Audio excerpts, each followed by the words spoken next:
30 जनवरी 1948। ये एक ऐसी तारीख है जिसने सिर्फ भारत को ही नहीं बल्कि पूरी दुनिया को हिला के रख दिया था। महात्मा गांधी की हत्या कर दी गई थी। लेकिन इस हत्या के पीछे की जो साजिश थी वो कितनी गहरी और कितनी उलझी हुई थी। क्या ये सिर्फ एक इंसान का काम था या इसके पीछे कोई बहुत बड़ी विचारधारा काम कर रही थी? सोचिए, महान वैज्ञानिक एल्बर्ट आइंस्टाइन ने ये शब्द कहे थे। इससे अंदाजा लगाया जा सकता है कि दुनिया की नज़र में गांधी जी का कद क्या था। तो 30 जनवरी 1948 को उनकी आवाज़ को हमेशा के लिए खामोश कर दिया गया। पर यह कहानी सिर्फ एक गोली की नहीं है, बल्कि उसके पीछे की एक बहुत गहरी साजिश की है। आज हम ऐतिहासिक रिकॉर्ड्स के आधार पर ये समझने की कोशिश करेंगे कि आखिर ये सब हुआ कैसे, और इससे भी ज़रूरी हुआ क्यों। तो चलिए इस कहानी की परतें खोलना शुरू करते हैं और शुरुआत करते हैं उस इंसान से जिसने गोली चलाई थी, नाथूराम गोडसे, और एक ऐसे सच से जिसे बहुत कम लोग जानते हैं, उसके नाम और उसकी पहचान के बारे में। ये सुनकर शायद थोड़ा अजीब लगे, लेकिन गोडसे का असली नाम मतलब जन्म का नाम रामचंद्र था। नाथूराम नाम तो उसे एक बहुत ही अजीबोगरीब परवरिश की वजह से मिला था, जिसका उसके दिमाग पर बहुत गहरा असर पड़ा। हुआ ये कि रामचंद्र के जन्म से पहले उसके 3 भाइयों के बचपन में ही मौत हो गई थी। तो माता पिता को लगा कि उनके बेटों पर कोई श्राप है। अब इस कथित श्राप से उसे बचाने के लिए उन्होंने रामचंद्र को एक लड़की की तरह पाला। उसकी नाक छिदवाई गई ताकि वो नथ पहन सके, और इसी नथ ने रामचंद्र को नाथूराम बना दिया। कई जानकार मानते हैं कि शायद इसी परवरिश ने उसके अंदर एक गहरी असुरक्षा पैदा कर दी, जो बाद में उसकी कट्टरता की एक वजह बनी। तो ये जो कट्टरता थी, ये कोई रातों रात नहीं आई थी। इसकी एक पूरी जर्नी है। देखिए, 1929 में 10वीं में फेल होने के बाद एक दिशाहीन युवा गोडसे की मुलाकात रत्नागिरी में वीडी सावरकर से हुई, और ये उसकी जिंदगी का एक बहुत बड़ा मोड़ था। 1932 तक वो आरएसएस और हिंदू महासभा से पूरी तरह जुड़ चुका था, और जुलाई 1944 में उसने पंचगनी में गांधी जी पर चाकू से हमला करने की पहली कोशिश भी की थी। अब जरा सोचिए, इस जानलेवा हमले के बाद गांधी जी की प्रतिक्रिया क्या थी? वो असाधारण थी। उन्होंने पुलिस बुलाने के बजाय गोडसे को अपने साथ 8 दिन रहकर बातचीत करने का न्योता दिया, लेकिन गोडसे ने इस प्रस्ताव को फौरन ठुकरा दिया। अगर वो उस दिन मान जाता तो शायद भारत का इतिहास कुछ और होता। अब बात करते हैं उस बड़ी साजिश की। और देखिए, ये कोई बहुत सोची समझी एकदम परफेक्ट योजना नहीं थी, बल्कि सच तो ये है कि ये गलतियों और लापरवाही से भरी हुई थी। तो इस साजिश में कौन कौन शामिल था?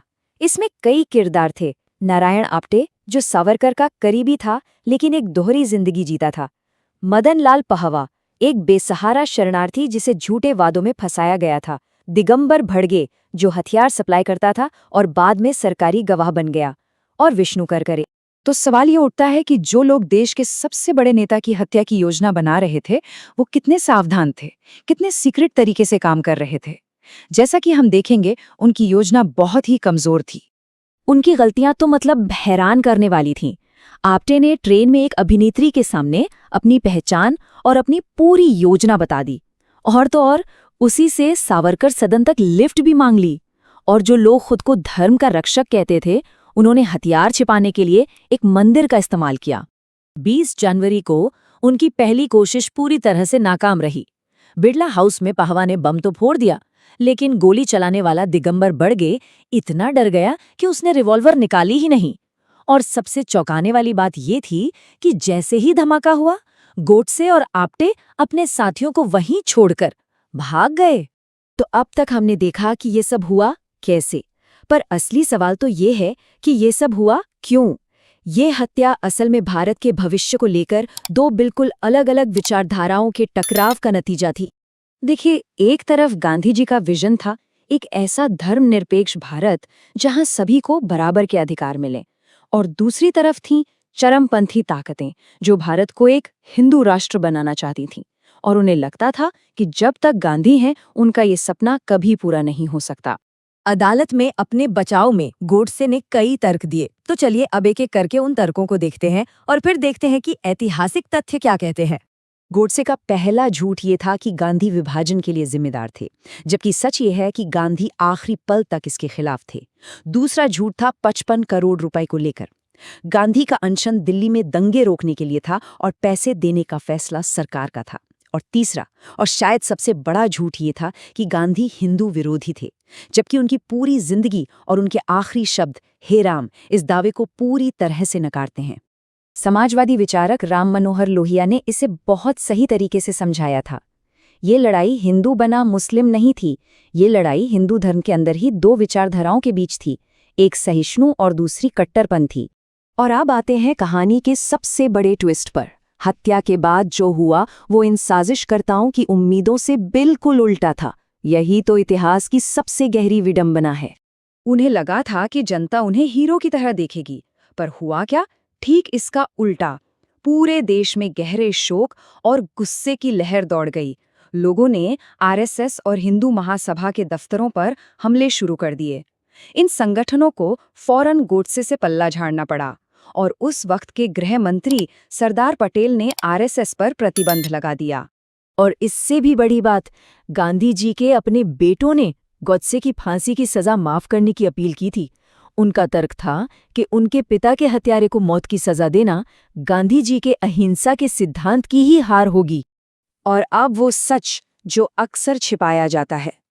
जस्टिस जीडी खोसला, जिन्होंने गोडसे की अपील सुनी थी, उन्होंने अपनी किताब में लिखा है कि जेल में अपने आखिरी दिनों में गोडसे को अपने किए पर बहुत गहरा पछतावा हुआ था। उसने कहा था कि अगर उसे मौका मिले तो वो अपनी बाकी जिंदगी शांति को बढ़ावा देने में लगाएगा। तो ये सारी बातें हमें एक बहुत ही अहम सवाल पर लाकर खड़ा कर देती हैं।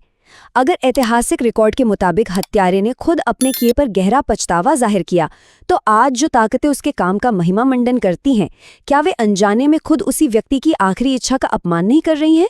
ये इतिहास का एक ऐसा विरोधाभास है जिस पर हम सभी को गहराई से सोचना चाहिए।